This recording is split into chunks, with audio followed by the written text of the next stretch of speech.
Hello and welcome to Weekly Fix. We're back again. Um, as always, we're going to be dropping on Tuesdays. We're happy to have you with us, but unfortunately, this is our last podcast. It's been a good run, but we're done. We've had enough of this without any really no viewers have sent in messages, and so we're gonna hang it up. So, just kidding. We did record this on April Fool's Day, so we wanted to make sure we got that in there, I was just about to to keep say y'all on your this edges. is not a good April Fool's joke because it's not going to be uploaded on April. um, It's good for uh, us though. We left. so, we got an exciting week. Nonetheless, all jokes aside, I did see Godzilla versus Kong over the weekend. Um, or not, sorry, not Godzilla versus Kong. That was the other movie, Godzilla X Kong, this is the one where they team up. And Yes. then we had an insane episode of Invincible. It just keeps getting better. And then we had the return of a Clone Wars specialist in the Bad Batch that I'm sure Jacob is thrilled to get to talk about. But before we get to any of that, timestamps for that in the bottom if you don't care about us and how we're doing. But Jacob, how was your week? It was good. Didn't do a whole lot of much though. We just had Easter, so Easter's always a great time. Got to spend a lot of time with family and all those things. So that's always fun. But other than that, didn't do a whole lot. I will say I did finish my February game finally in April, Ooh, in basically. April. So Helldivers 2 is now platinumed. And as a makeup, I'm going to be doing an extra game for the year. So instead of 12 games, I'm going to do 13 games for the whole year. Now, as a makeup for not being on Penance. time. Yes. Penance. So yes. So we'll see what happens with that. Hopefully, I can keep that going. But yeah, not a whole lot of new stuff going on for me. Okay, so you platinum Helldivers 2. I know it's a pretty popular game right now. What is your think? Did you enjoy the entire time of platinum, or did it kind of get old? Oh, it never got old. This is a game I'll continue to play. It being a live service game helps it a lot with that. Like, they're always going to be updating it. There's lots of fun new stuff happening, and I really really enjoy it. So it'll definitely be a game I keep playing. But overall, awesome platinum. Nothing too insane. I mean, most of the stuff you get just from playing. There's a couple of trophies that you actually have to like set out to do, but for the most part, you're going to get a lot of that stuff just from playing. That's always the best way to have a platinum, in my opinion, is if you can just get it from just enjoying and playing the game. So in that respect, it was a 10 out of 10. So I absolutely love the game. Okay, so you like the easier platinums to get. I always kind of feel like it's a challenge to get some of the platinums. Um, Especially like when you don't know the challenges and you're stubborn like me and won't look them up.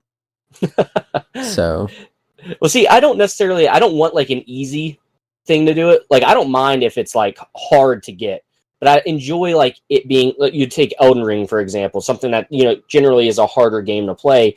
A lot of those trophies are just, defeating certain bosses and stuff, but that doesn't mean it's easy to defeat them. So that's the platinums I like, are the ones that like you're going to get just from playing and beating the bosses, regardless of how hard it is. I hate those ones where it's like, you got to do this really, really random thing that you would absolutely never do unless you were going for the platinum trophy. Those are the ones that I'm a little annoyed about. And that's what one thing Helldivers 2, I feel like, does not have at all. Like I said, there might be like 2 trophies, if I remember, where I was like, you really kind of have to set out to do that thing. But other than that, it was really just playing the game and you got most of the stuff. yeah, I don't think you'd enjoy trying to platinum Baldur's Gate, I'm going to be honest.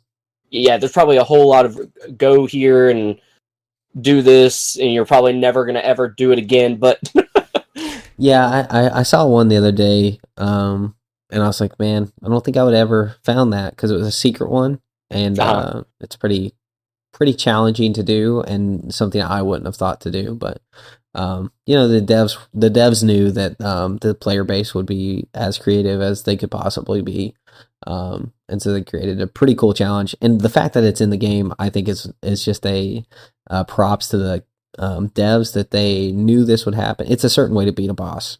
That's kind of like a little scummy in my opinion. a little cheesy. Little cheese, and by a little cheese, I mean a lot of cheese. But it's pretty cool. So, fancy footwork is the achievement. If anyone wants to look it up, it's pretty fun. But good. You had a good church on Easter. Oh, absolutely. Loved it. We just did we had like a longer morning service. So we actually had the evening service off so that everyone was able to spend some time with their family and stuff.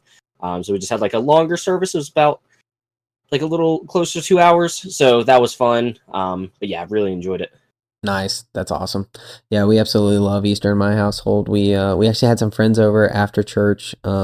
My wife actually was in the choir this year, so we got to go early and sit through choir practice with her. So that was a lot of fun to get there early and kind of see it raw, and then see it at game time, with Yeah, the all come house together. packed. And we had an amazing church turnout. We had the entire church was packed. We had record numbers for our nursery and youth.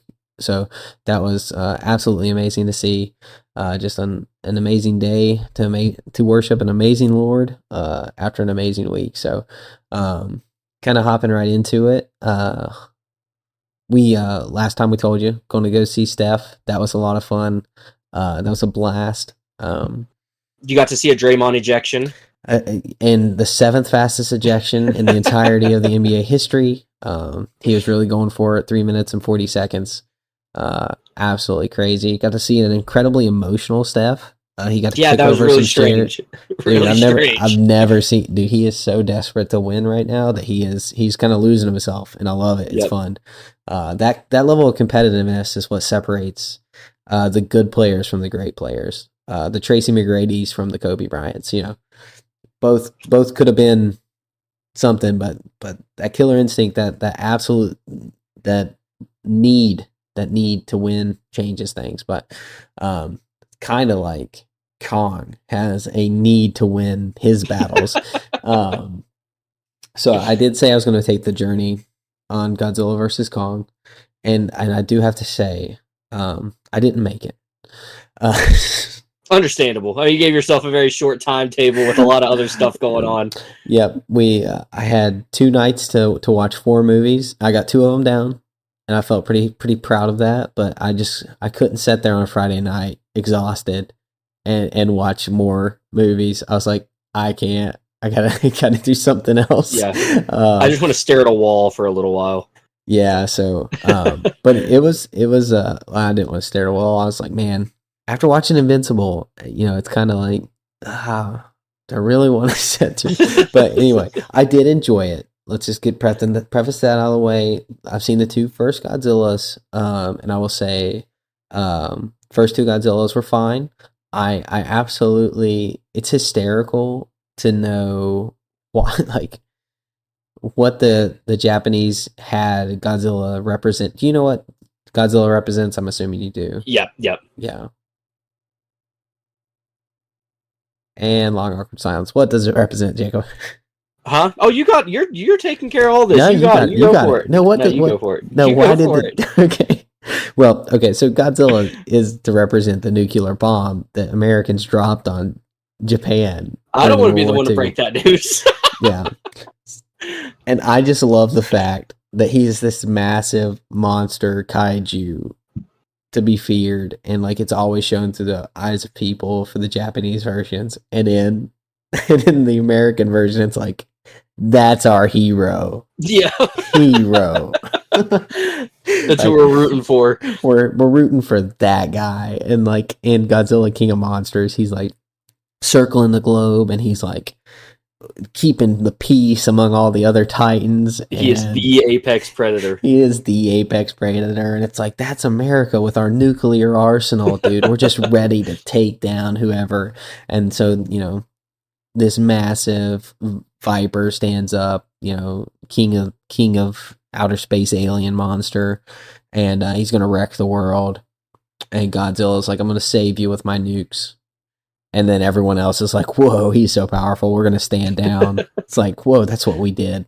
Everyone kind of checked themselves. So it's like, now we're in the Cold War. So I just thought that was fascinating. And I'm watching, I was watching the movie with some of my friends, and I kept looking at the guy as Godzilla is literally killing thousands of people. And I'm like, good guy. Yeah, literally. That's who we're rooting for. That's the good guy. Hilarious. It is exactly what you go for. It's not fine dining. It's not even like good It's home fast food. cooking. It's fast food. Yep. And it's, I would say it's not Five Guys fast food. I would Well, say, Five Guys sucks. So oh, but yeah, now I went wait, there. now wait a second. We'll have that conversation another day. But yeah, I went You there. hate Five Guys? Oh, dude, it's terrible. It's so bad. I can't believe people that say they like it. That's why dude, dude, you're a McDonald's boy. I don't want to hear it. If it's really that good, why are they like failing as a company? I'm just saying. I mean, they're shutting down everywhere. There's still plenty around here. Yeah, I mean, but you know, I'm just saying. Where do you have where's your Five Guys in Princeton? It's closed. You have a Five Guys in Princeton? No, Beckley was the closest one to us, and it closed. See? Oh, sorry. So I was like, it didn't bother me. I don't go there anyway. But that's right. Anyway, backing up. Yes, so it is cheap, greasy fast food that is enjoyable to take, but you can't eat it all the time. But it was fun. I enjoyed myself. It's definitely a movie that I think is enhanced at the theater. And I'm walking out. I told the guys I went and watched it with, I was like, man, I feel like it could have been louder for like the monsters. And they laughed thinking I was telling a joke, but like I was serious. Like I was like, man, when Godzilla roars, I want it to be louder than anything else had been to that point. So I felt the same way about Oppenheimer. When I was watching Oppenheimer, it was loud, right? But when they tested it for the first time and we finally, I wanted to literally, I told my wife, I wanted to leave the movie theater with a headache. Because I wanted it to just like literally be so loud. And I don't know if there's a reason why like companies aren't doing that. Maybe they're trying not to give people headaches.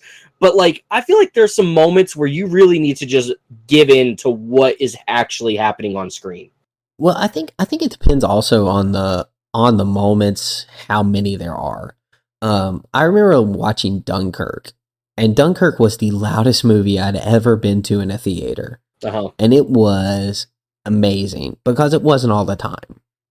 Yeah, pick your spots. Like when Godzilla really like gives out his like, that should be one of those spots. You know, that should be where you throw everything. You know, all that whatever schooling you went to that said you shouldn't have it. Throw it out the window. This is Godzilla. It should be just a different type of loud. But so I really do feel like the sound editing could have been a little better.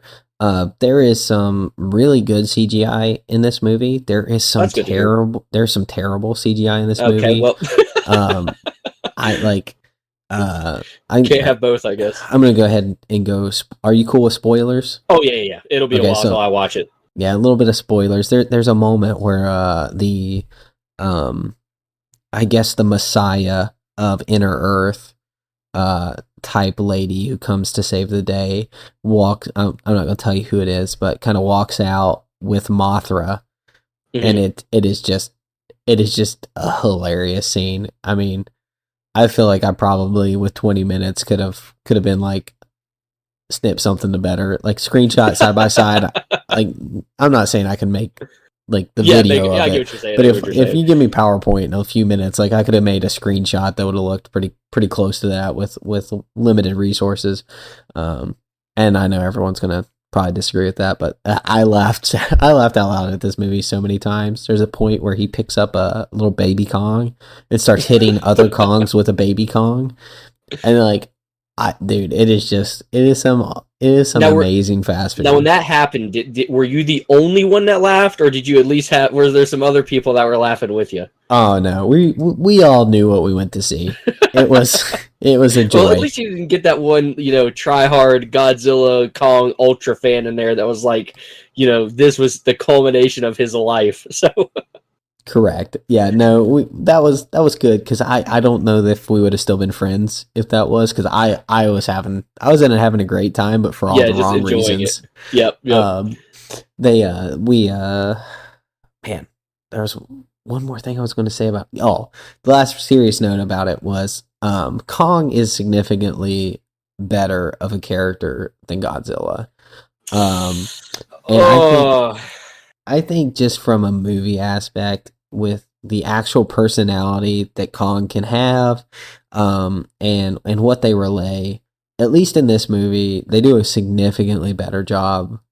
Godzilla just seems like an idiot, moron, running around killing people and sometimes fighting monsters.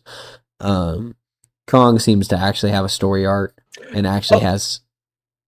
I can agree with that. But that's all. I think that is part of what they're trying to show with these. Like, Kong is supposed to be the more relatable of the two. Godzilla is really just kind of there as, this presence. And This that's atomic why bomb you can call it in times of need.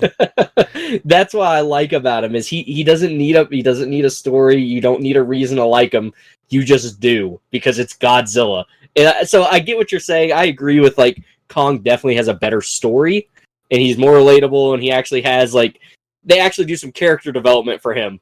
Godzilla, he speaks for himself. He's on screen. You know what you're getting. Yeah, and so I guess that's kind of why I have avoided these movies is because that to me isn't appealing. Like, Yeah. I don't just like Godzilla because of what he is or like what it is. And honestly, the fact that they've tried to make him a good guy makes me like it less because I can't get behind it. It's dude, scary monster. They're supposed to be a scary monster. I think that's the difference, though. These movies. That's the cool thing about them is they're just made for a different genre of people. They like a certain thing. Like for me, yeah, I do like the Fast and Furious movies. I think they're super entertaining to watch, and I enjoy those moments of just complete and total nonsense. I love those moments. So I think that's why those movies resonate with me a little more. Where you like more of a story-driven, you still like the action stuff, but you can get me personally with an ooh and an ah. Like, I'm down for that, right? I'm so fine with just seeing Godzilla walk onto the screen with some epic music. That's fine with me. And I think that's what these movies are kind of made for, is just fun, just action the entire time.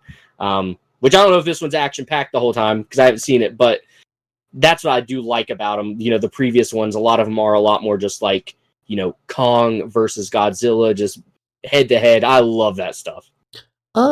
It was fairly action packed. I will say the story with Kong I thought was actually a pretty good story. That's good. They explored Inner Earth, which I thought was like I thought they did a pretty good job world building that, especially for someone who didn't watch Godzilla versus Kong. Okay, right? I was about to say, I was wondering if you had watched. So you just watched the first two Godzilla movies, Correct. Okay. Yeah, because I was wondering if you would be a little lost about the Inner Earth stuff, which I'm glad they did a good job of explaining it. Yeah, like you could clearly like tell I was missing pieces, but there by the end of the movie, I didn't feel like I was like, man, what happened? You weren't like confused. Yeah, I was never confused. It spelled it out pretty clear, and that's kind of the thing with these movies is that they aren't world breaking character building movies. Exactly. They're just dumb movies, and that's okay. And like I said, like it was a fun time. I had a good time at the theater. It's just not a good movie. It's at 6. It's a solid 6. I could live I enjoyed watching it. I won't watch it again. This sounds like the type of movie I would probably give like a 7 to, just because I love that type of stuff. So I'm excited to watch it because I think Godzilla is so cool. Like I said, I can live with the nonsense, just monster blowing up stuff. I'm down for that. So I could see myself giving maybe this a 7 just because I enjoy those type of things. But if you don't, I think 6 is very, very reasonable. Yeah, and I did enjoy it. It's just definitely not top. The last thing I'll say about it, honestly, before we move on, because I don't want to ramble on about this too long without giving like a full review, is like the choreography in the final fight. And I know it's monsters. I know it's just you just want to see bad people hitting bad people. But dude, there's like completely like times where there's 4 monsters on stage and like 3 monsters are fighting for a solid 30 seconds and you never saw the other one get knocked down and you're like, where's he at? Yeah. Like why is this able to happen? And so like for me, like the fight choreography is some of my favorite shows. The reason I love them so much is because the fights are so submersive and they tell like a good fight story. They do a really terrible job of that. They're like, man, how many cool shots of these 2 people punching this one person can I get? Yeah, that's what I'm talking about. So yeah, exactly. So I will say it was a little lacking on the fight choreography, but something that was not lacking this week was Invincible. And I Yeah. will tell you, man, did I love it. Man, did I love that episode. I thought it was absolutely amazing. What did you think? Oh, it's just it. I think we say it every week. The show just continues to get better and better, and I can't believe next week is our final week of this season. And I'm going to go ahead and start off, talking about this episode. Probably one of the coolest things we've seen for me personally, as like a big nerd and a big collector and all that stuff. Mark gets to go to a Comic-Con. I thought that was so fitting. I loved every aspect of it. And I loved the little gag that they were talking about how they cut corners by not showing people's mouths moving and they'll like pan to another, behind someone's head. I thought that was hilarious. I literally was chuckling out loud when I was watching that scene. But I will say, I'd like to hear your take on this. You did hear the guy that writes, I think it's Seance Dog is the comic that Mark really likes. Mark asked him, he's like, when's the next series coming out? When's the next season?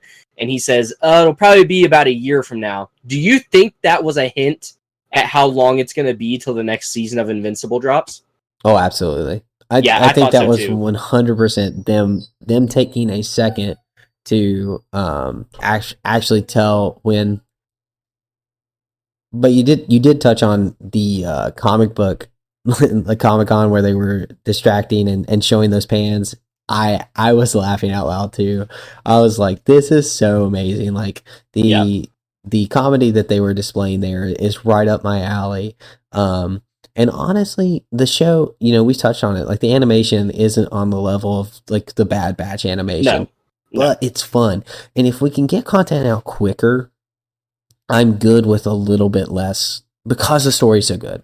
Because the story's so good, I'm okay with a little bit less animation cutting style. Corners. Yeah. Cutting corners like that. And especially for those moments where it is like it's not as big deal. Like spend the money on the fight scenes, the stuff that like is cool to see, and then the talking moments and those things you can kind of cut corners and be a little slower with. I'm always good with that. So, but I'm glad you mentioned that because man, I love that part of it.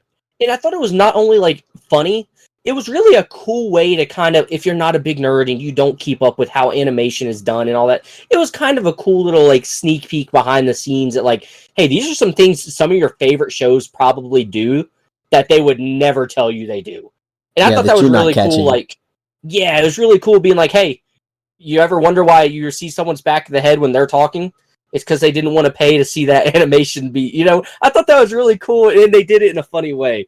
So I love that that's how this episode started. But man, if the episode couldn't have started any better, it surely got better throughout the entirety of the episode. Ooh, man, it was an intense one. It was very intense one. But I loved it. I think, just talking through, we get that fun Comic-Con moment, and we're getting to see Mark and Amber again. They're still struggling with their relationship, and they're really trying to figure out some stuff. And I think my favorite thing of we're skipping a little bit of stuff, and we'll get to it. But my favorite thing of the whole show has finally happened.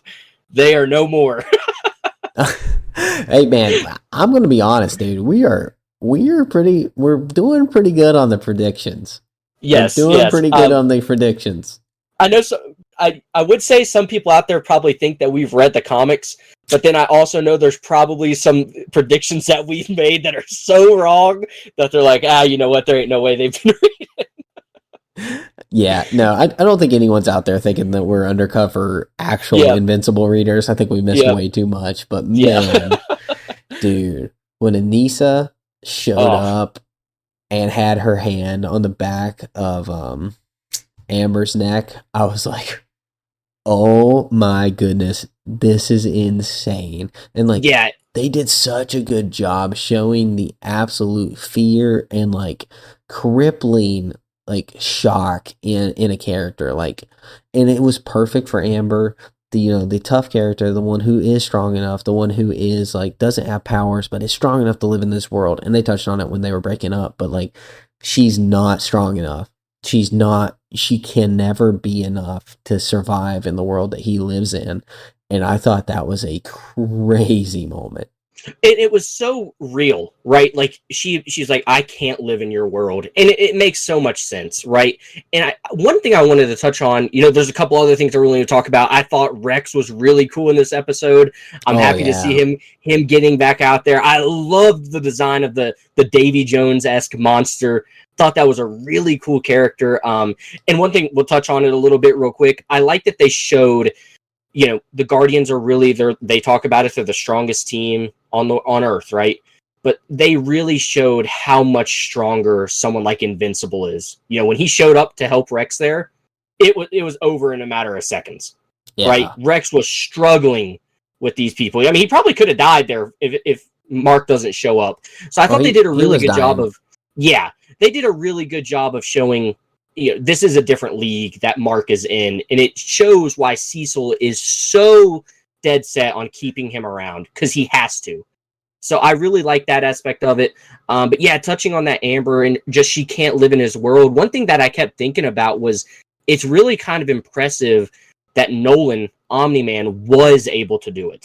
He was able to take care of Mark's mom. There was never this, worry about her.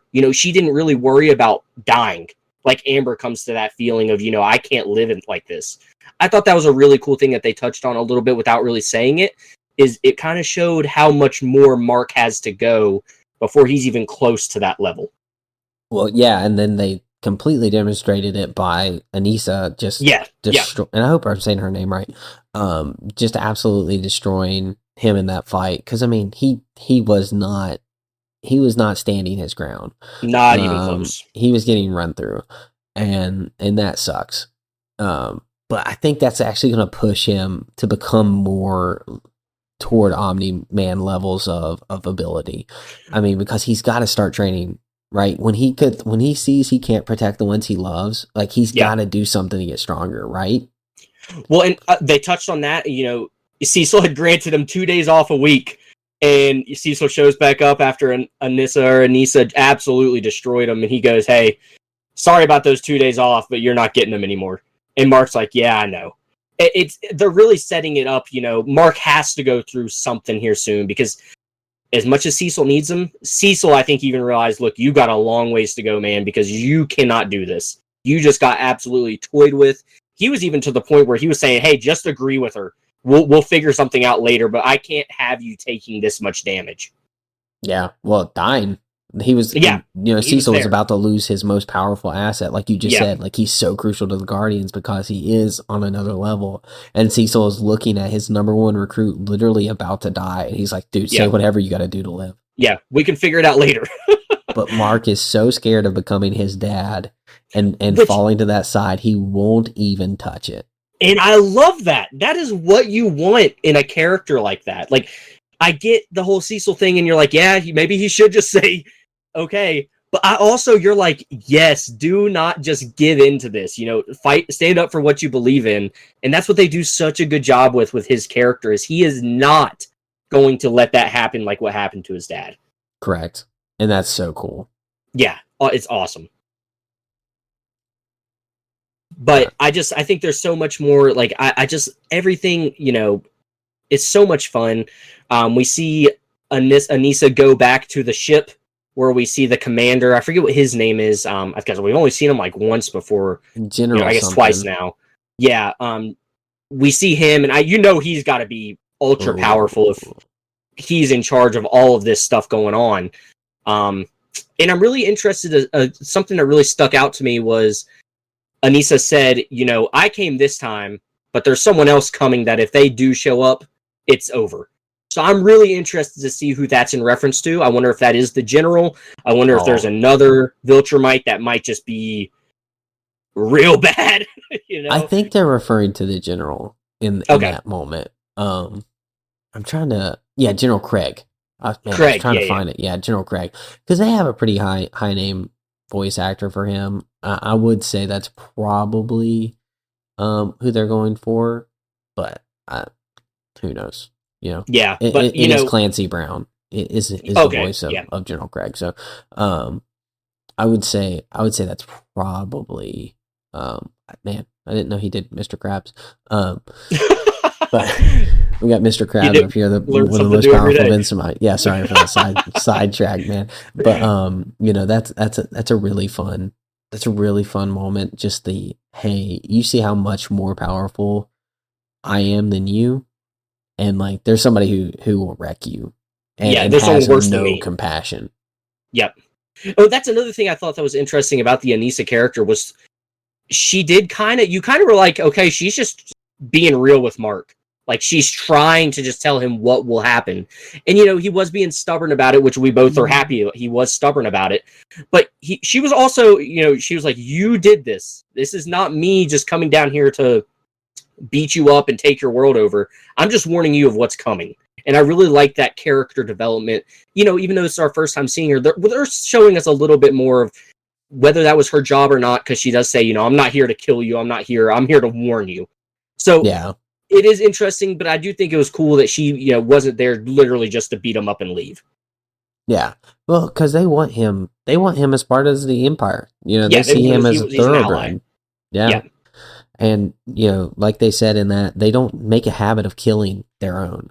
And so I think they see him as their own now, and they're going to try to keep him on their side as much as possible at this point, which I thought was an interesting point, and I was curious what you thought about it.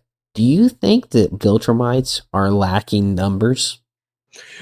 I don't know, because I don't know we've not really seen their home planet. We've seen a few of them get sent. We've seen a few of them on the ship. I'm interested to see when they do show us, because we obviously know this whole story is gearing up to a big Viltrumite war. It's going to come to a full head, I'm sure, at some point.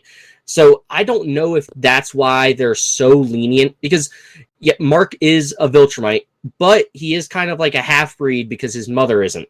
So I don't know if that's why they're so hesitant to kill somebody like that, or if maybe they find out about Nolan's other son, if they would even be hesitant with that one also, because they do need the power and the strength. I would be interested to see what happens with that, because I'm not for sure either on that one. Oh, I think they would have no hesitation to kill Oliver. No You don't hesitation. Think so? No, I think they're pretty racist toward their own kind. I think they're purist, and I think that was kind of like shown is that like even the bugs like Oniman said that it was really frowned upon to commingle with anything that was not Viltrumite-esque. Like having the son, I think he said it was even okay if they were humanoids like them. I guess they just have to have the look. Yeah, the look's all that matters, Right. But I really like this episode. I feel like there's just so much fun stuff happening. We'll get to my favorite moment in a second, but we do see Mark get a pretty interesting call from Angstrom Levy. What do you think is happening in this storyline? This is something we have not seen for a while now. We didn't see a whole lot of it to begin the season because we got off of that story pretty quick, but it seems like they brought him back. Where do you think that's leading? I don't know. I don't know where that one's leading. And honestly, I just don't care about that as much. And I feel like it's too big of a threat to spend as like the little amount of time that they've shown. Like, it's really hard to have these two storylines going at the same time, in my opinion. I'm glad I'm not the only one that feels that way, because I've literally felt the same way, because I feel like they're both too big of stories to be sharing a season. And we talked about the Bad Batch last week, taking sidetracks into like, hey, you're wasting time on these stupid missions. Invincible isn't doing any of that. They are literally spending every time with a main story thread, but they have so many. They have the Amber story thread. They have the Rex story thread. They have even the Lizard League is a main story thread in the development of the Guardians. Yep. They have Immortal. They have the overarching thing. They have Alan. They have the global defense systems. They have, and then Angstrom Levy. They have Evil Mark, which we haven't touched on. There's so much going on, and they're trying to pack it in an 8-episode run that has a 3-month break in the middle. And I think they're just trying to do a little too much. And I don't know the storyline of the comics. And maybe all this happens at the same time in the comics, and it really shows just how spread thin Mark has to be. which But is a good storyline in and of itself. But I'm with you. I feel like it is just they're spreading themselves so thin. Because I just feel like this is such a big story threat. I really want to know just about him, or I want to know just about the Viltrumite Empire. So I'm glad. I've been hesitant to say that because I like the show so much, and I think it's just so good. But I feel the same way. I feel like that is one area that they could definitely improve on. yeah, because honestly, in this finale, I don't want to see Mark have to fight Angstrom Levy. I want to see him respond to the Viltrumites attack that just happened. Yep. How he's going to get ready for next season, and then what is Alan doing? Right? Man, let's talk about Alan, dude. Alan, man, you look bigger than last time. You know, he's just flying through space, just texting, and then oh man, did they see me? I thought that was awesome. Yeah.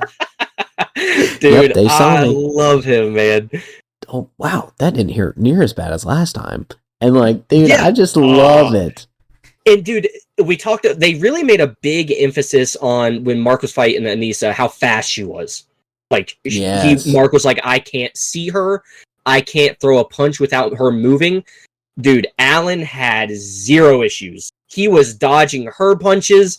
He was landing whatever hit he wanted to land. We don't see Viltrumites bleed very often like that. Unless it's against an Viltrumite. And yes, unless it's another Viltrumite. Alan just one punch, dude. And like that's like a shameful thing for Viltrumites to bleed. Like I think they take great pride in you can't make us bleed unless, you know, you're a Viltrumite also. Well, I think that's why they wear white.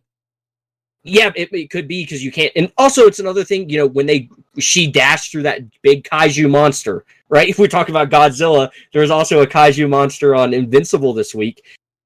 I love how they do the blood just comes right off of their bodies. So I think that's just such a big point of emphasis with them. And I love that Alan was just like, oh, I guess I can make you bleed now too. Yeah. And then the playing dead to get taken to prison, the confidence of that man. Alan thing. That is such an Alan thing.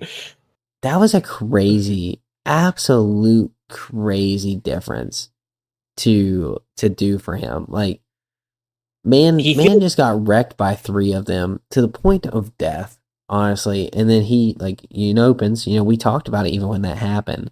You know, Nopens adapt to survive. Yep. Now he's just like, you know what? Let's see. I think I can break into a prison surrounded and guarded by Viltrumites, find Omni-Man, and break him out. Because that's what he's going to do. Oh, I know, dude, and it's so great. And I saw this picture today, and it was like, it showed it was Alan with his eye cracking open. And I was like, I love that so much. It is so funny that he was just like, she thinks I'm dead. I thought that was so funny. Yeah, and I love that he's doing this for Mark. Because Mark asked him, hey, if you hear anything out there about my dad, let me know. And he was like, yo, I'll definitely ask around. And it just so happens he's literally in the thick of it. He just found himself right where his dad is. So I'm so excited to see how that plays out. You know, whenever he does get met up with Nolan, he's going to be like, hey, your son sent me to find you. And you know that's going to hype Omni-Man up that Mark believes in him still. So I can't wait to see what that causes because I know a lot of these other Viltrumites are real strong, but Omni-Man is, I still feel like, on just a different level of strength. I mean, they talk about it all the time. You're the son of the great Nolan.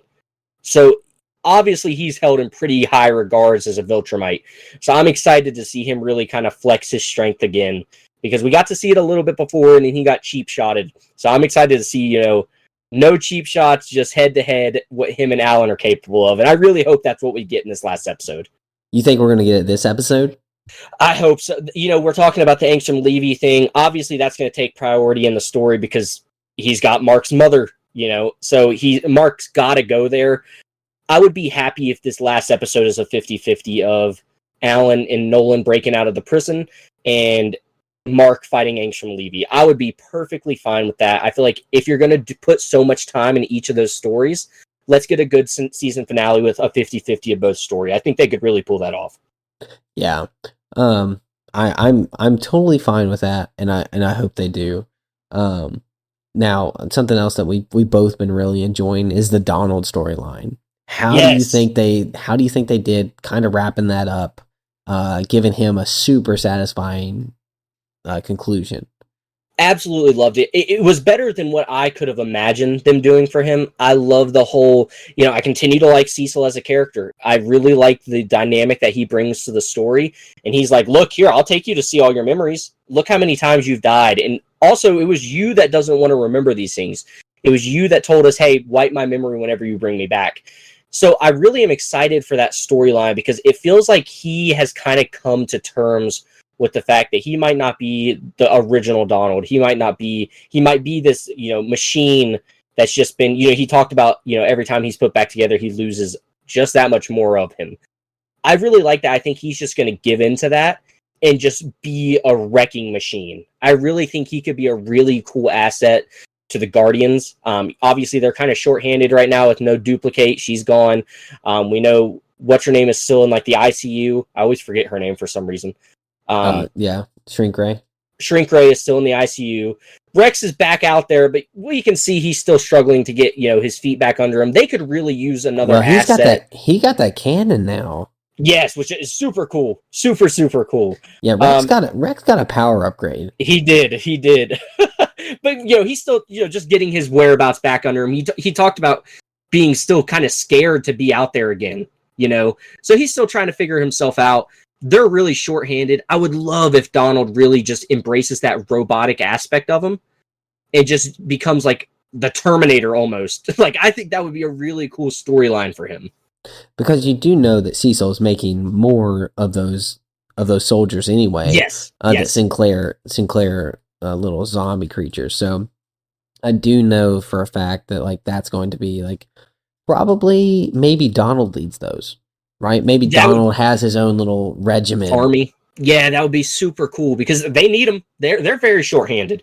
And you even saw they must be pretty powerful if Cecil immediately called him to be like, hey, are they ready for combat? Because I need them right now. Well, I really thought that was they held Omni-Man for a while. The prototypes. Yeah. So I think that's going to be a really fun storyline. I love what they're doing with Donald. I think that was really cool. It's something I'd even forgotten about, so I'm glad you brought that back up because I love the Donald storyline. Yeah, it's really good and a really heartfelt moment there with the other guy on the roof. Is it Rick or William? I think it's Rick. William. No, it's Rick. Rick. Yeah, William is Mark's friend. Yeah. Good moment with Rick there, and then honestly, just like the value of a human life, right? Yeah. The value of a human life goes beyond our abilities, but who we are as people, and that was really cool. Just some of those like classic stories that you don't really get in too many at shows. So that was really cool. Yeah, for sure. I really like that aspect of it. It's nice that, like you said, they touched on that aspect of it. And it's cool that Donald, I felt like he felt important again in that scene. So that's why I really think we're going to get to see some more, not really Donald being scared of stuff. Like I said, he's really embracing what he is now. And I love I forget the exact line that he said, but he's like, it's not what our bodies are, but it's what we can do for other people. As long as we can still be helping people, we have something worth living for, whether you're 98% robot or, and 2% human, it's still worth being out there to try to help somebody. Yeah, and he definitely has come to terms with it. That is the path that they're going to take. There is he will not get his memory wiped. He will now be this monster Donald. That is, that I think your wish is going to be fulfilled completely. Which is really, it's going to be cool that he don't have to worry about dying anymore, right? Yeah. Like, bring me back, baby. He can just be this crazy robotic person that's like, you know what? If I die, they're just going to bring me back. And I think they'll get to a point where like, hey, you need to be careful because we are losing every time you do die. We lose, we can't recover everything. So right. I think we're going to have some of that battle. But I really like the idea of him just being hey, Donald, we need you to go into this building that's about to explode and save as many people as you can. And him being able to do that without worrying about his own life. I think that's going to be a really cool storyline to follow. I think what's cool is he is already doing that, clearly. Without the fact that he was gonna, not worried about dying. He was worried about it, but he was doing it anyway. Which is really, really cool character trait. But before we run out of time, I did want to just touch on not a full episode breakdown, but just what your thoughts on the last episode of the Bad Batch was, as I know you're still absolutely loving that. I can't imagine you didn't like this last episode. I really did like this episode, but it might surprise you because I feel like if we don't see any more of Ventress, right? You know, we'll go ahead and touch on it. This was an awesome episode just for the fact that we finally see Ventress again. She looks amazing. They did an awesome job with her character design. I think it is such an improvement over the Clone Wars. So I really like that aspect of it. But if we don't get to see any more of Ventress, I feel like they wasted her in a big way. And I think they did some good things with her. I think they kind of started to show that Omega does have some of that force in her. She does have a higher M count. And she didn't come out and say that, but she hinted at it with, hey, if she's going to be a Jedi, she needs to get away from you three because you guys are distractions. Right? And that's the whole Jedi thing is you can't have distractions. You can't have attachment. So they hinted at it without saying it. But if that's all we get from Ventress, I will be definitely disappointed because she is such a big character in the Clone Wars. She could be such a big character in the Bad Batch if they let her. I hope that we get to see more of her, and it was not just this, we're going to throw her in there just to kind of answer some questions that you might kind of already have an answer to, because I think we kind of knew there's a reason why the Empire was after her. We saw that the blood count when they tested that one time popped green, so obviously she is capable of something with her blood. So they used her in a way just to kind of say, yeah, she's force sensitive. I just hope that's not all we get from her. One thing I don't like when shows do is I don't like when shows take forever to talk about something or for the characters in the show to catch up to the audience. Yes. Like, we all know what M count is. Anyone who's ever watched Star Wars knows what M count is. So, like, to me, it kind of seems silly to spend so much time. I mean, a big part of this whole season has been what is M count.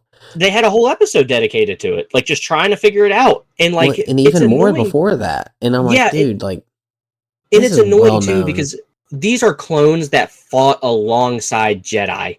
You don't think that they would know or have heard that term before. Some of that stuff I completely agree with you. It's really annoying waiting for, you know, we're like screaming at the screen to like just figure it out already. Like, quit spending so much time on it. And this show has suffered from that.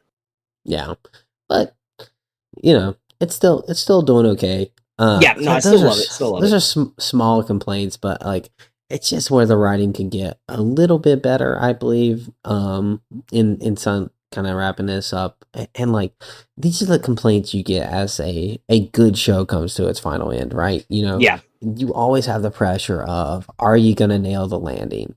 And so I think, and like you said, like, they have plenty of time to do it. This last episode was significantly better than the Finnick one. Yeah. So like, they, you know, still got plenty of time. I hope that that's not the last we see of her, but I think they definitely have a potential to stick the landing. But 9 episodes in, I think I'm deducting a few points already, not full points, but like, you know, percentages of points. Yeah. Just because, man, I shouldn't feel 9 episodes in like, oh, there's still time to get this to be good. Yeah, or great. Yeah, I feel the same way. I feel like they have got to pick it up, and I do know a lot of, like, you know, bigger channels and stuff out there have gotten access to, I think, all but the very last episode. And some of the things I've heard is that they really do pick up the story. So I'm hoping that those are actually like actual critics that aren't just saying that stuff, because you know how the world of ratings and stuff goes. Sometimes people just say things just so they can get invited back again in the future, and they don't give their honest opinions. So I really hope that that's what we actually get, is what they're saying is like, hey, it does get a lot better. It does pick up the story and really runs with it. I hope that's not just them saying those things, like I said, just to, you know, potentially get invited back to the next Star Wars event or something like that. Which, you know, I can understand. You can understand the pressure. Yeah, 100%. But I mean, because you got access to it early like that, it might have been a little better because you're so excited that you got, like, it makes sense. I just hope what the things they were saying are actually, like, really, because that's what I was wanting to hear, is that it does really pick up and it really does carry the story for these last few episodes. Well, and also that's I know you're not a big binge watcher, but that binge watching kind of does allow episodes to be a lull in the story, or 100%. like because like you don't have to wait an entire week to watch the next one because like okay, that one was kind of like a miss. Let's put on the next one.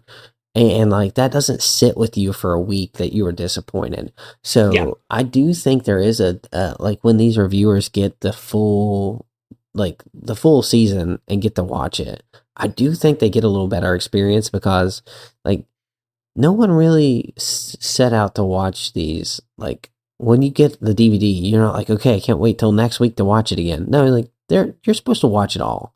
Yeah. Like so, but that's just Well, I think this is one of those shows. Obviously, Disney likes doing the weekly releases, and I like the weekly releases too because I wouldn't have time to. It would take me a few oh, weeks I to get agree. through all these episodes anyway. But I do think this is potentially a show that could have benefited from, maybe just dropping the whole season like Netflix does. If I 100% agree with what you said, when you can binge watch episodes, you were not sitting there and thinking about the Finnick episode and how it didn't push the story at all. Because, oh, guess what? We get to go to the very next episode and we get to see why they had that immediately. We get to see Asajj right away. So I can understand that part of it as well. So that makes a lot of sense. Their reviews could be a little skewed just because they are getting the full picture rather than pieces of it like we are.